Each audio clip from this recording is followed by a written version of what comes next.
Good morning, ladies and gentlemen. My name is Tim. I am the founder of Eads Instruments. What I do here is I tech out and I also build from scratch guitars and basses. I'm trying to work my way to learning all the musicals, like instruments with strings, but for now, we're working with what we got, which is a Les Paul. So, we're moving on to part 2 of is how to set up your Les Paul. What I'm going to take a look at right now is this fretboard, and yeah, basically we're going to try to clean this up. You guys ready for it? Let's go.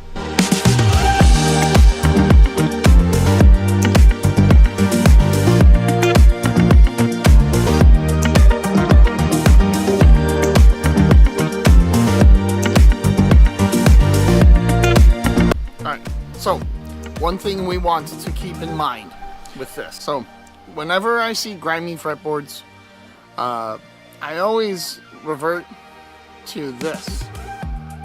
Lemon oil. Amongst the community of luthiers, it's 50-50. A lot of people saying don't use it. I see some people saying completely okay to use it, just at your own pace or at your own risk. So, whenever I use lemon oil, it's very little amount. It's not like I'm soaking this fretboard in lemon oil. It's just a very little amount just to get the grime off. Let's do that. But keep in mind, be aware, don't go nuts with it if you have a dirty ass fretboard.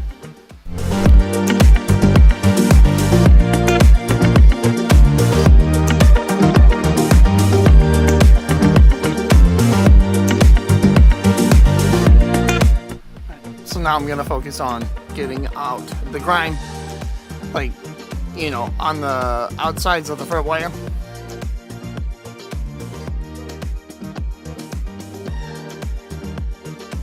Next up, we're gonna start masking off these areas. So basically we're just gonna try to keep this wood as clean as possible, keep the black as clean as possible, but just focus on the Fretwire. Let's roll.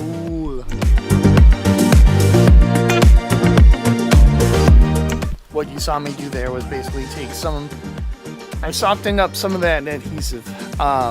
What ends up happening sometimes if you don't do it is you leave little residue on the body or on whatever you're doing it to, whatever you're masking off, and it just doesn't look pretty. So we want to take our time and do this right.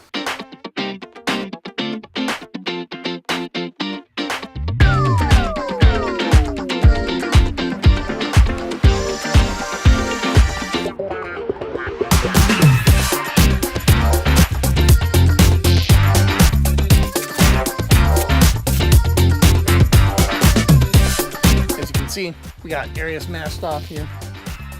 So I'm about to start the fretwork, but I wanted to be forthcoming in the regards. What I did was kind of on the controversy side for luthiers.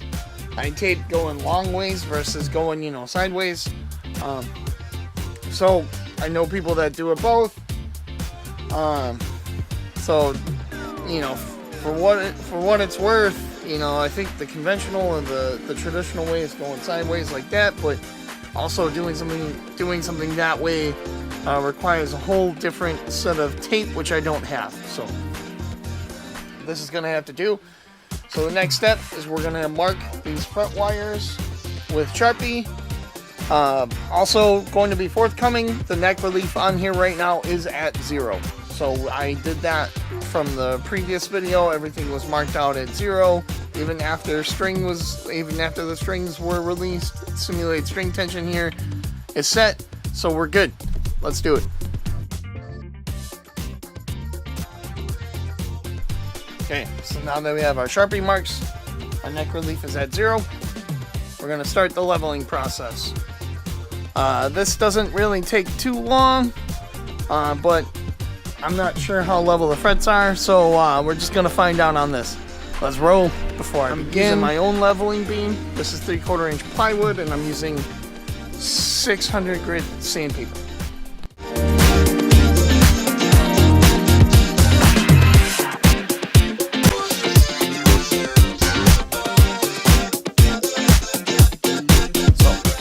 about to perform what's called roll-off. A sanding radius block. I know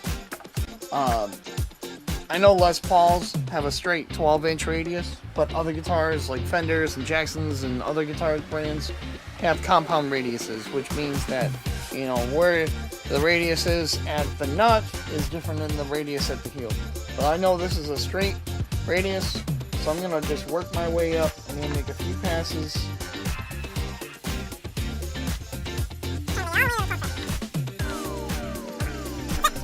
So now that we've done the leveling, we've done the roll-off, let's out our fretboard test and see if we find out any unlevel fret wire.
Now that our Fretwire is all level, our fret rocker checks it out, it's time to start the crowning process, and with that I'm using the StewMag Z file. This is the 300 grit. I wanted to go a little bit softer, but there's a 150 grit.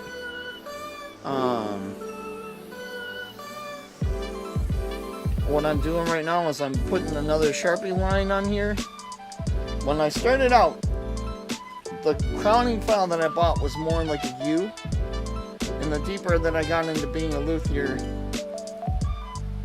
the more that I understood that what you're looking for is a really tight pattern, almost like a V pattern, not a U. A nice tight pattern on the top for a crown.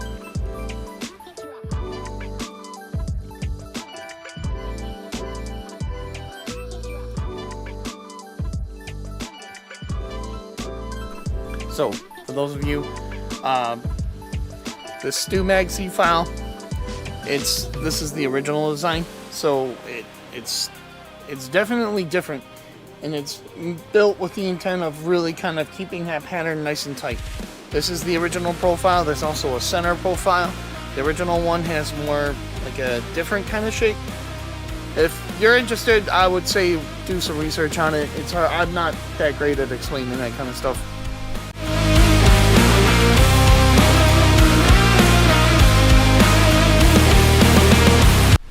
Alright, so I'm now completed with all the filing.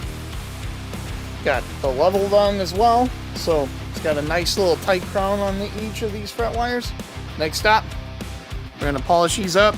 Alright, what I'm doing is I use fret erasers. So I'm starting with, since the crowning file was at 300 grit, my next stop is going to be 400 grit, and then to 8,000 grit, and then I also use a micro mesh pad of 12,000 grit, so it's going to be nice and clean. Let's go.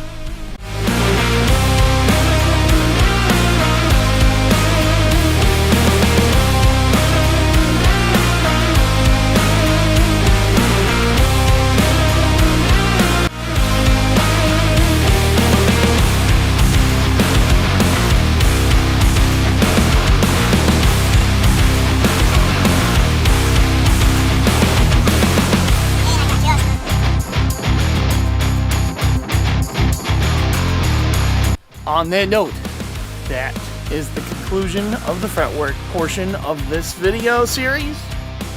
We're now on to the real part of the setup, which is dialing in the action heights and then intonation, and then we're just gonna noodle and jam. See you on the next one.